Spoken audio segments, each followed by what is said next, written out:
તો અમદાવાદ ગ્રામ્ય પોલીસે સૌથી મોટા બાળ તસ્કરીના રેકેટનો પર્દાફાશ કર્યો છે। અમદાવાદના ધોળકામાંથી ખોવાયેલા 6 મહિનાના બાળકના કેસમાં એક મોટી સફળતા મળી છે। પોલીસે સીસીટીવીના આધારે રેકેટના મૂળિયા સુધી પહોંચી છે। 6 મહિનાના બાળકને અમદાવાદ રેલવે સ્ટેશન લઈ જવાયું। આ બાળકને ટ્રેનમાં અમદાવાદથી ઔરંગાબાદ લઈ જવાયું। 4.5 લાખ રૂપિયામાં બાળકનો સોદો થયો હતો। અમદાવાદથી બીજા રાજ્ય સુધીના બાળ તસ્કરીના આ રેકેટનો પર્દાફાશ થયો છે।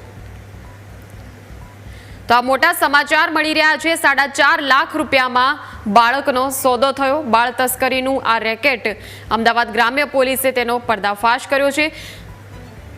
સંવાદદાતા મિહિર ફોનલાઈન પર જોડાઈ ગયા છે। મિહિર, બાળ તસ્કરીના મોટા રેકેટનો પર્દાફાશ થયો છે, શું હતો સમગ્ર બનાવ અને કેવી રીતે કાર્યવાહી?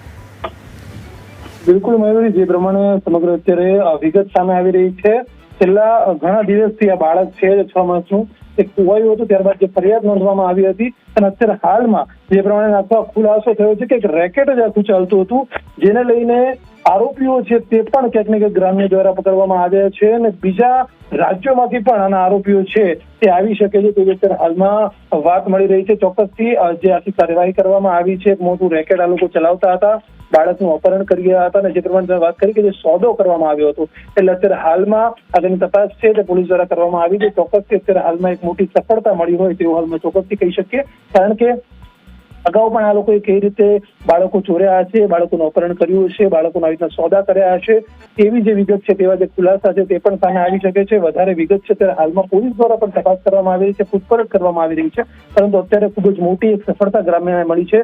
ગ્રામ્ય પોલીસ દ્વારા જે પ્રમાણે સીસીટીવી ને સમગ્ર જે તપાસ કરવામાં આવી, સમગ્ર જે કાર્યવાહી કરવામાં આવી, એટલે ચોક્કસ હાલમાં જે પ્રકારની સફળતા મળી છે ખૂબ જ મોટી સફળતા છે અને બાળક અત્યારે મળી આવ્યું છે। પરિવારજનોમાં પણ ક્યાંક ને ક્યાંક ખુશી છે।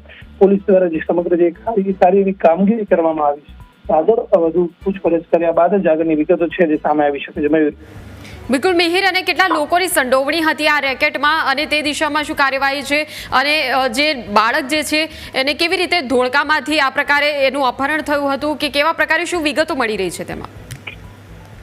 મયુર, જે પ્રમાણે અગાઉ વિગત મળી હતી કે બાળક જે પરિવારજનો સૂતા હતા ત્યાંથી બાળકને લઈ જવામાં આવ્યું હતું, એટલે ક્યાંક ને ક્યાંક સમગ્ર જે રોડ પર જ જે પરિવારજનો છે જે સૂતા હતા અને 6 માસની જે બાળકી હતી જ્યાં ગુમ થયેલી હતી તેની જે ફરિયાદ નોંધવામાં આવી હતી, પરંતુ ચોક્કસ એવું કહી શકીએ કે જે તે સમયે જયારે ફરિયાદ કરવામાં આવી ત્યારે એવી માહિતી સામે આવી હતી કે રોડ પર જે આ ફુગા વેચતા હતા જેની બાળકી હતી તે લોકો રાત્રિના સમયે સૂતી હતી, તે લોકો રાત્રિના સમયે રોડ પર સૂતા હતા ને ત્યારે જ બાઇક વાળી કોઈ ગેંગ હોઈ શકે કે જે લોકો આવી રીતે બાળકીને ચોરી ગયા હતા, તેનું અપહરણ કરી ગયા હતા અને જેવી જ માહિતી તેમના પરિવારજનોને મળી તે લોકોએ ફરિયાદ નોંધાવી બાદ સમગ્ર તપાસ કરવામાં આવી। અત્યારે હાલમાં ગ્રામ્ય જે 4 આરોપીઓ પકડાયા છે અને આગળના બીજા જે આરોપીઓ આ રેકેટમાં સામે આવી શકે છે, એટલે ચોક્કસથી અત્યારે હાલમાં આ મુદ્દે કાર્યવાહી ચાલુ છે, પૂછપરછ ચાલુ છે, કારણ કે જેટલી પૂછપરછ થશે એટલી જ આગળ વિગત છે કે સામે આવશે ને કઈ રીતે રેકેટ છે, કેટલા વર્ષોથી ચાલતું હશે અને સોદા